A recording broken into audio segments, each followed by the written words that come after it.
જેટલી સહજતાથી અર્જુન શ્રી કૃષ્ણના શરણે ગયો એટલી જ સરળતાથી જો આપણે આ કૃષ્ણના શરણે જતા રહીએ તો અર્જુનનો રથ એણે હાંક્યો એમ આપણો રથ પણ એ હાંકે એવું તો આપણને લાગે છે.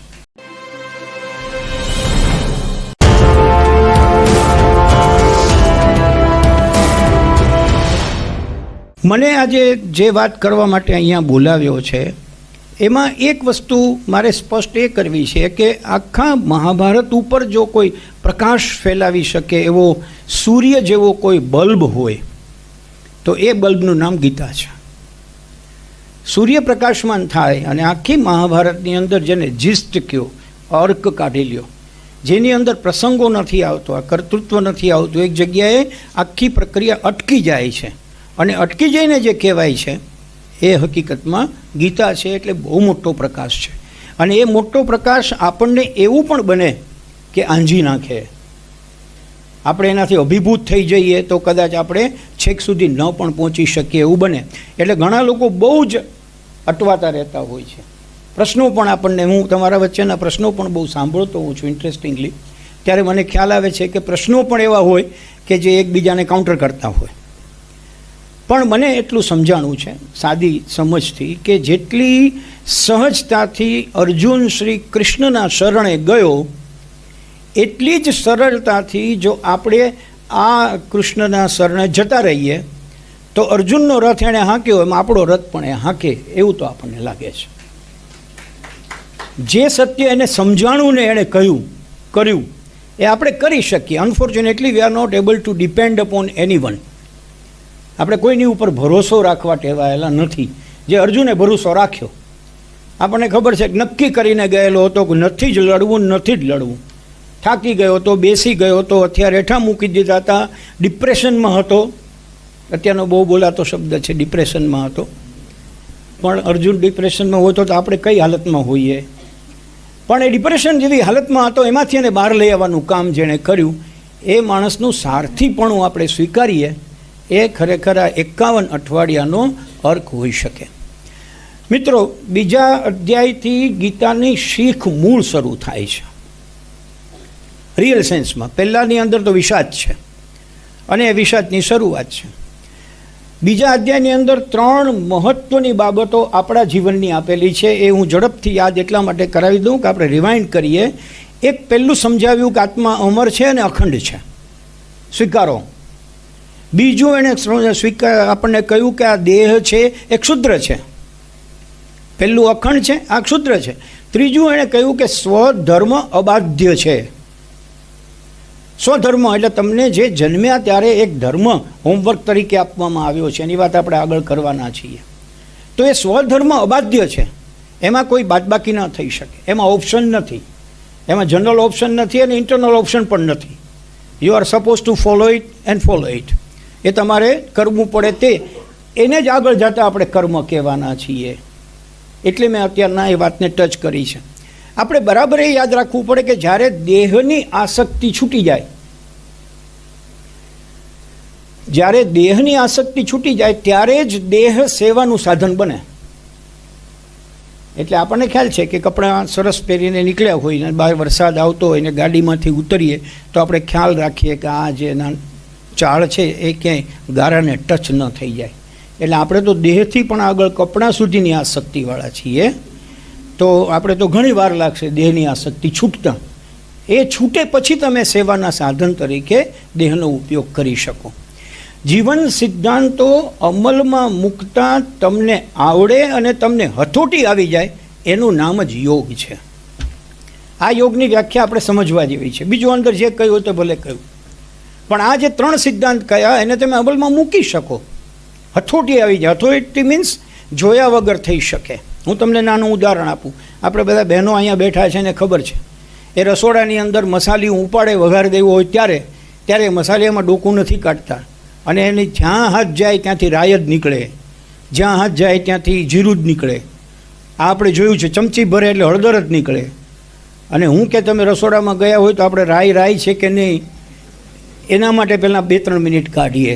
તો એ લોકોને આવી ગયેલી આ હથોટી છે. અંધારું હોય તો એનો હાથ જ્યાં જાય તે જોતું હોય તે જ મળે. એવી હથોટી છે. આ હથોટી પ્રાપ્ત કરો એને યોગ કહેવાય. ધ મધર એમ કહે છે કે તમારે મેડિટેશન માટે અલગ કશું કરવાનું નથી, જે કરો છો તેને આટલી હથોટી પ્રાપ્ત કરીને કરવાનું, ત્યાં સુધી પહોંચવાનું છે, એ તમારો યોગ છે. તો આ અમે એટલા માટે કે જે બીજા અધ્યાયની અંદર સ્પષ્ટ કર્યું છે. વચ્ચે આગળ એક વાત આવશે બહુ મોટી, જેની આપણે હમણાં વાત કરવાના છીએ, કે આપણી સામે 2 પ્રશ્નો આવ્યા અને જેણે આપણને બહુ ડિસ્ટર્બ કર્યા કે ભાઈ કર્મ કરવાનું ને છતાં ફળની આશા નહીં રાખવાની, આવું જ કાંઈ હોય. આના ઉપર બહુ ચર્ચાઓ ચાલે છે.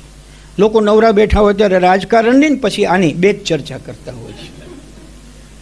કારણ કે ઓલામાં તો કાંઈ ન કરવાનું જ હોય છે, છતાં પ્રાપ્ત કરવાનું હોય છે.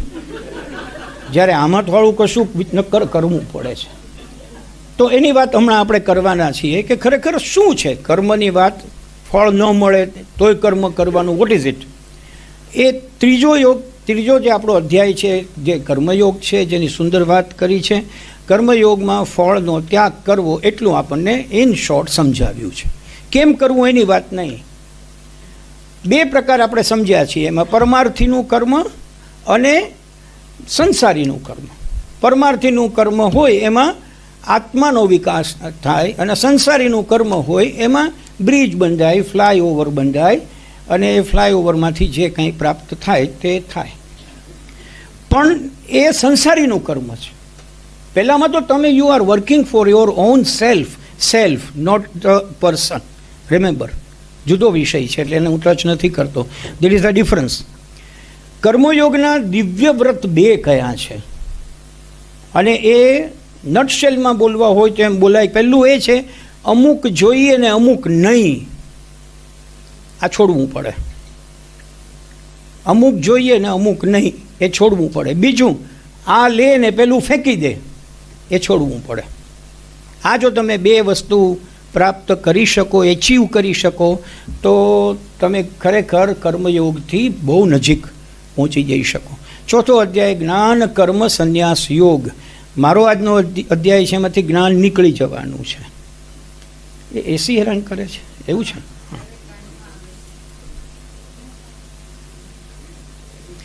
અહીંયા હું જરા તમને સ્પષ્ટતા કરું મિત્રો કે આ જે જ્ઞાન કર્મ સંન્યાસ યોગની વાત સુંદર મજાની મેડમ આવ્યા હતા, એણે કરી તમારી સાથે, બહુ જ ઊંડાણથી કરી. એ તો વેદાંતના પાકા અભ્યાસી હશે એવું મને લાગ્યું. હું તો કાચો છું, પણ મને એમાંથી એટલું ખ્યાલ આવ્યો છે કે ખરેખર ગીતામાં કર્મ એટલે શું? સ્વધર્મ એટલે કર્મ, બીજું કશું જ નથી. હવે પ્રશ્ન થાય તો સ્વધર્મ એટલે શું? એની વાત આપણે આગળમાં કરીએ છીએ. 3 શબ્દો પણ આવ્યા હતા, કર્મ, વિકર્મ, અકર્મ. આવા શબ્દો આપણને બહુ પરેશાન કરતા હોય છે, કારણ કે આપણે હંમેશા વોકેબ્યુલરીને વધુ પકડતા હોઈએ છીએ. આપણને ખ્યાલ છે, સંજયભાઈ અહીંયા બેઠા છે, સૌજીભાઈ બેઠા છે, એટલે વર્ગખંડમાં અમારા જેવા માસ્તરો જઈને હંમેશા શબ્દ પકડીને એની પીંજણ કરતા હોય છે. તો આ કર્મ, વિકર્મ અને અકર્મ એ આપણને મુશ્કેલીમાં મૂકે એવા શબ્દો છે. એને આપણે સીધી લીટીમાં સમજી લઈએ. બહારની સ્થૂળ પ્રક્રિયાથી સ્વધર્મનું આચરણ કરો એ તમારું કર્મ છે. હું અહીંયા આવ્યો ગાડીમાં, તમારી સામે બોલું છું, આ બધું મારું કર્મ છે. બીજો મુદ્દો વિકર્મ. હું જે કર્મ કરવા જઈ રહ્યો છું, બહારની ક્રિયાઓનું એમાં પૂર્ણ ચિત્ત રેડું, તો એ વિકર્મ છે. મારે પૂરું ચિત્ત રેડવાનું છે, આત્મસાત કરવાનું છે. આગળ શબ્દ આવ્યો હથોટી પ્રાપ્ત કરવાની છે. I should involve my self. પેલી મીઠાની પૂતળીવાળી વાત જે આપણને ખબર છે, ઓગળી જવું પડે ત્યારે જે થાય એ વિકર્મ છે. તો અકર્મ શું છે? બહુ સીધું છે. કર્મમાં વિકર્મને ભેળવી દો તો જે મળે એને અકર્મ કહેવાય. એનો અર્થ એવો કે અકર્મ એટલે એવું કર્મ કે જે કર્યા પછી યાદ નથી રહેતું, કર્યા પહેલાં યાદ નથી રહેતું, કરતા હોઈએ ત્યારે યાદ નથી રહેતું. બીજા સાદા શબ્દોમાં કહેવું હોય તો જેમાંથી હું, મેં, માય, માઇન આ બધું નીકળી જાય ત્યારે સમજવું હવે આપણે અકર્મની દશામાં આવ્યા છીએ. અકર્મ એટલે કર્મ ન કરવું એમ નહીં, પણ કર્મ કરો એવું યાદ ન રહે, સ્મરણ ન રહે. તમને કોઈએ કહેવું પડે કે અચ્છા એ તમે કર્યું હતું? તો હા અચ્છા એ મારું હતું. આપણે ન કહેવું પડે. વારંવાર આપણે કહેવા ટેવાયેલા છીએ કે આપણે ફલાણું તમે જોયું, એ મારા કાળમાં બન્યું. હવે કાળ બોલો ત્યારે જ ખબર છે કે વયો ગયો છે ને, તો હજી તમારી ભેગો ચોટેલો ને ચોટેલો છે. એટલે બહુ જાણીતી અમારા અધ્યાપકો માટેની વાત કહેવાય છે કે રાત્રે 12 વાગે પણ ફોન થાય તો ફોન ઉપાડીને કે હું પ્રોફેસર શાહ બોલું છું. 12 વાગે તો તું શાહ જ છો, તું પ્રોફેસર શાહ નથી ભાઈ. પણ એ ઊંઘમાંય પ્રોફેસર ભેગો જ હોય. એટલે તમને યાદ છે તો એ યાદ છૂટી જવી જોઈએ.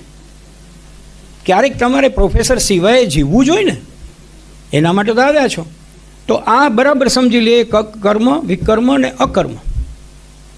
કર્મની સાથે વિકર્મની જોડીનું અનુસંધાન થાય ત્યારે એવો વિસ્ફોટ થાય કે જેમાંથી અકર્મ જન્મે. વિસ્ફોટ થાય. વિસ્ફોટ એટલે બાહ્ય દેખાય એવો નહીં, આંતરિક પ્રકાશ થાય વિસ્ફોટમાંથી, અને એમાંથી મને ને તમને જવાબ મળે કે ખરેખર આ અકર્મ છે.